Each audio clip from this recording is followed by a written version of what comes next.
So now from an instructor's perspective, a lab has been published. Let's see from a student's perspective what the student has to do. So I'm logged in as a student and I'm clicking on this other labs interface, and it is showing me this lab. And it also tells the status which is published. So let me click on the lab. So first thing it shows is in case the team size is more than 2, it is going to ask you to select, and it will list all the students that are there in that particular course.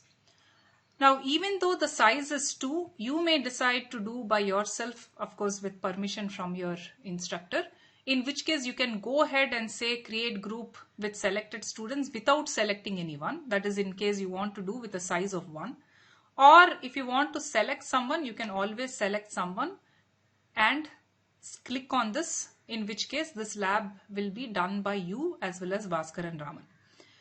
This search is there in case the list is very large. You want to search for your friend's name. That will help you search for your friend's name. So let me do this lab as a group of 2. I'm going to do this. So here it tells me who the group members are. For the helper files, remember we uploaded some material. Students can download it by clicking on this. And time left. So this lab is for maybe 3 hours. So it tells you how much time is left.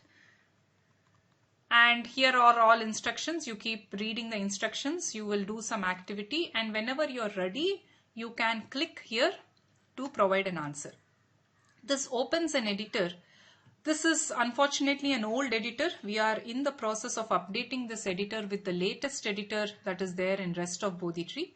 This will be done shortly. So here the student can type in their answer, something like this. And he can save the answer and close. Okay, this he will continue to do for other questions as well. So he is going to kind of attempt all these questions, save answers. So you can also save all answers by clicking here. This is an extra step of redundancy. Remember, I also mentioned that you have to submit some files. So for this you can click submit files, and it will let you select these files. So there is these 2 files that I want to submit. I'm selecting both of them, and I can do submit. It says file successfully submitted, and it is going to show a timestamp of this. And you can also delete these files if you want to re-upload them. If you want to re-upload the files again you can click on this select files and do it. I won't get into that. Yet another button that is available in the student interface is the freeze submission. Oftentimes you may finish before the time, and you know that you are not going to come back and submit anymore, in which case you can freeze submission. It says after this you cannot modify your answers anymore. If you still go ahead, let me just go ahead. My submission is freezed. So here, as you can see, the timer disappeared, and this thing shows, since it is not graded yet, it shows not graded. These all I didn't answer. It knows I didn't answer. It already populated it with not answered. Now let's go back to the instructor interface to see how to grade a student submission. So I'm in the instructor interface. I'm going to go to other labs, and this is my lab. I'm clicking on the lab, and here I can see view submissions to see what all students have submitted. So here, since there is only one submission, only one row is there, it tells you who the group members are, at what point they submitted. The status is still live. Live means that the deadline is not passed, but in case the deadline is passed, this will say passed deadline. Since I haven't yet graded this, the marks are 0. Whatever files the students have submitted, I can view them. It gives it in a zip format. When you open it, you will see what files they have submitted. This you be very careful. Normally we never delete any submissions, but for whatever reason you want to delete it, you can also delete it, but be very careful before you delete.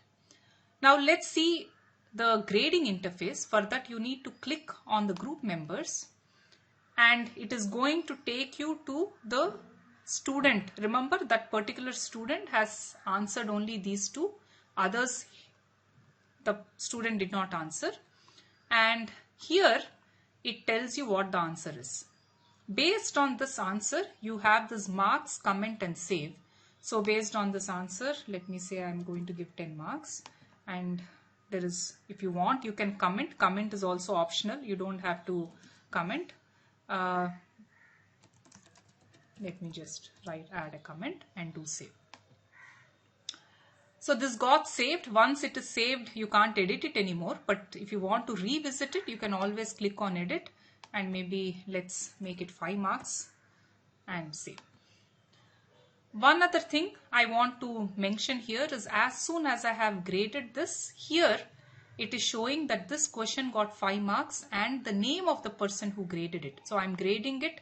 So it is a little bit confusing in that the student's account is also Kameshwari Chebrolu, instructor account is also Kameshwari Chebrolu, but what is being specified here is the name of the TA, the teaching assistant or the instructor who graded this question.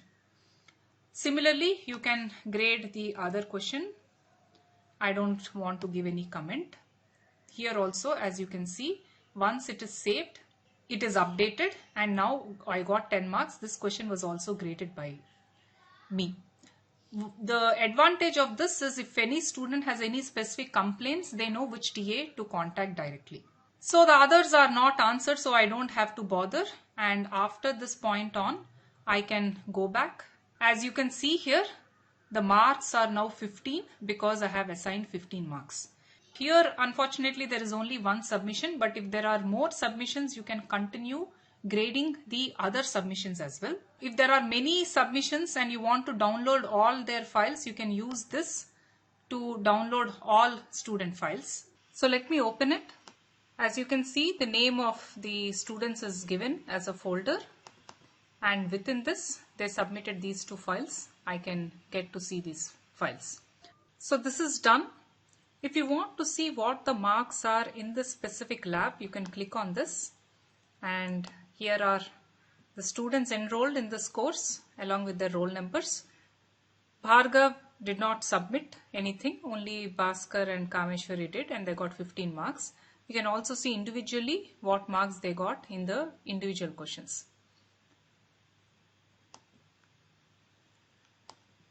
So all this is specific to a given lab. Sometimes you want to see the performance across all the labs. So if you had 10 labs, you want to see how did the students perform in all these 10 labs. In that case, you have to go to the top header. Here, when you click on marks, it again tells the name of the person, roll number, and the demo lab they got these marks. Had there been more labs, you would see more columns here. That is one. The second is, if you want to download all these mark sheets, you can do this by clicking on the download mark sheet. Let me do that. So there are a few things to note here. If you see at the bottom, there are 2 sheets. One is the overall summary and other sheet corresponds to the specific lab. Again, if you have 10 labs, you would have seen a total of 11 sheets, 1 for summary and 10 for the specific labs. So the overall summary specifies the name, all these other details, and it will list the marks obtained in a given lab. So this is the demo lab, but if you have more labs, GHI will have been populated with these other labs.